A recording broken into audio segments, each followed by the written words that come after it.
اعوذ باللہ من الشیطان الرجیم بسم اللہ الرحمن الرحیم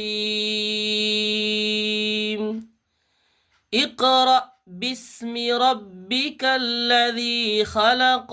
یہاں دیکھیے الف کے اوپر جزم ہے، اس لیے اس کو جھٹکا دے کر پڑھیں گے. اقرأ، اقرا نہیں پڑھیں گے بلکہ اقرأ اس طرح پڑھیں گے. اقرأ بسم ربک الذی خلق. خلق یہ قاف حروف قلقلہ میں سے ہے، اس لیے اس میں مخرج ٹکر کھا کر کے الگ ہوں گے. اس طرح پڑھیں گے خلق. خلق الانسان من علق.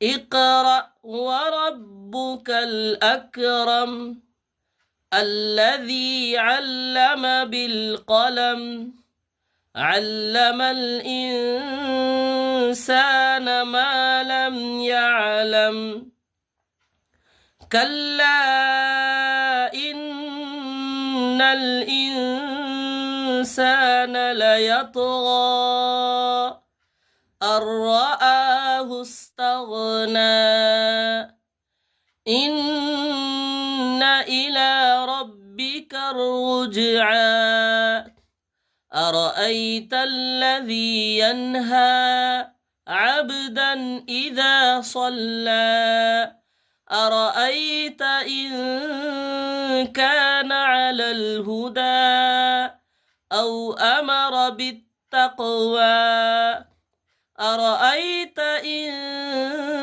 كذب وتولى ألم يعلم بأن الله يرى كلا لئن لم ينته لنسفعا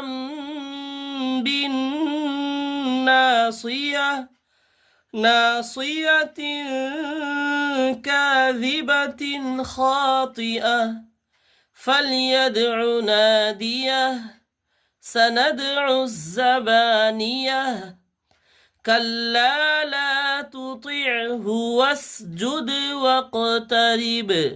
ناظرین یہاں پر آپ دیکھ رہے ہیں سجدہ کا نشان ہے. اس کا مطلب یہ ہوا کہ اگر آپ نے اس آیت کی تلاوت کی ہے یا آپ نے اس کی تلاوت کو کسی کی زبان سے سنا ہے تو پھر آپ کو سجدہ کرنا پڑے گا یہاں پر. اس لیے آپ لوگ اس کو پڑھنے کے بعد سجدہ کر لیں گے. السلام علیکم ورحمۃ اللہ وبرکاتہ.